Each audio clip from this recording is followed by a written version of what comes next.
Hello mga kananay at tatay, good evening po sa ating lahat. Magluluto po tayo ngayon ng ginisang giniling. Ito po ang ating mga sangkap: potato, carrots, garlic, bell pepper, onion,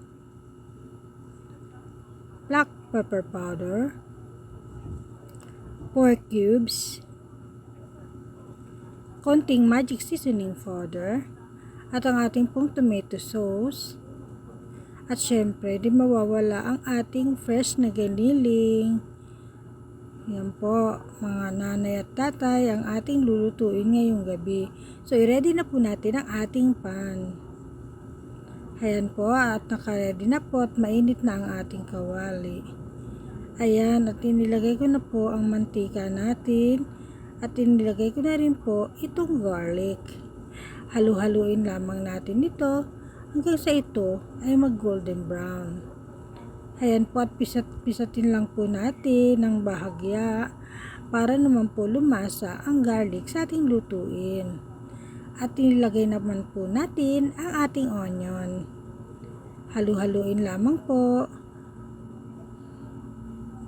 At isinunod naman po natin ilagay ito pong giniling. 3/4 po yan mga kananay at tatay. Halu-haluin lamang po ito ng bahagya. At katamtamang apoy lamang mga kananay at tatay. Ayan, at inilagay naman po natin ang ating black pepper powder. Depende po sa inyo kung gaano po karaming black pepper powder ang gusto nyo pong ilagay.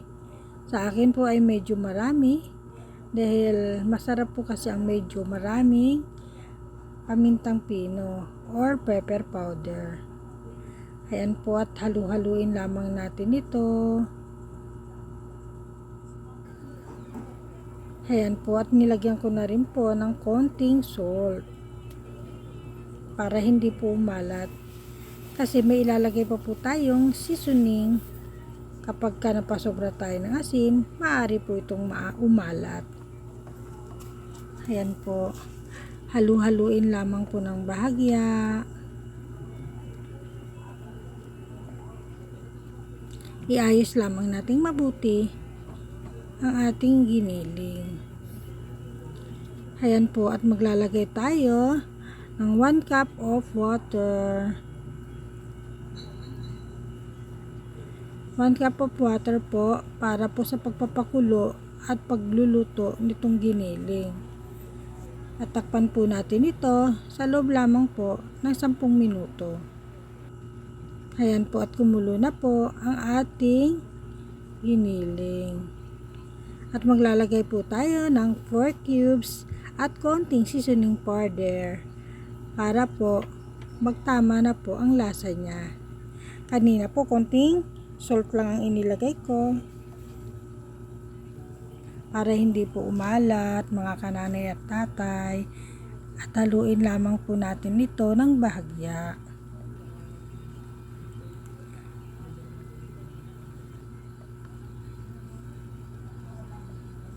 Halu-haluin lang.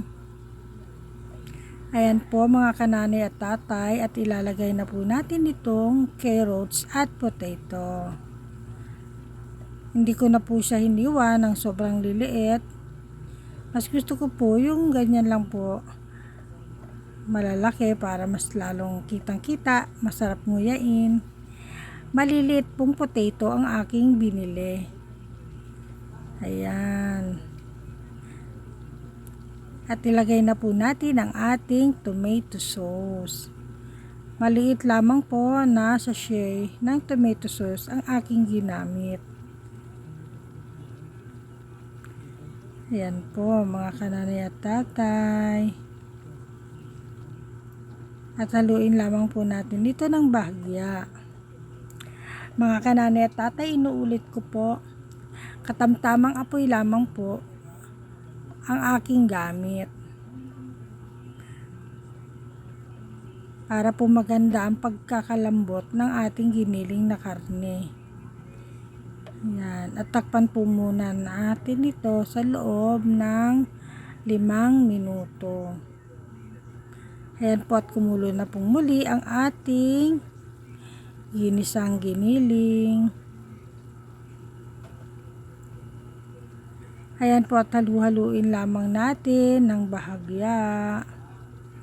Lutuin lamang po natin ang ating potato at carrots. At kung malambot na po ito, katulad nito, yan, maaari na po nating ilagay ang ating bell pepper. Ayan po, at magdadagdag ako ng konting patis kasi may katabangan pa po ng konti. Ayan, konting-konti lamang po. Ayan. Ayan, at pwede na rin po nating ilagay itong bell pepper. Dahil luto na po ang ating giniling, at hapok na rin po ang ating patatas at carrots. So, 3 minutes na lamang po ito, at ito ay pwede nang hanguin.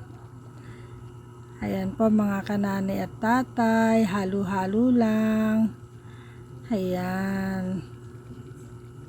Ayos-ayos lang po natin para medyo cute naman tingnan ang ating niluluto. Ayan po. At ang ganda na po ng kulay. Ang ganda na po ng kulay, no?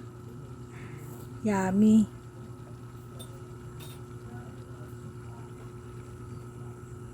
Ayan po. At natapos na po natin ang ating lutuing giniling.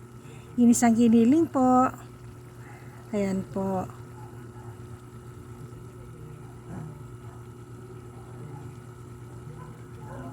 Ayan mga kananay at tatay, hanggang dito na lamang po ang aking video. Hanggang sa muli.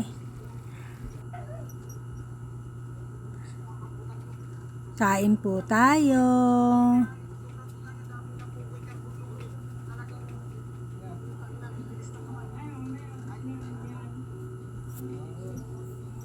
Ayan po mga kananay at tatay, ang aking hinihaing ginisang giniling. Masarap po siya. Paborito po ito ng aking bunsong anak. Ayan po. Kain po tayo mga kananay at tatay. Sana po ay naibigan ninyo ang aking video. Hanggang dito na lamang po. Bye-bye!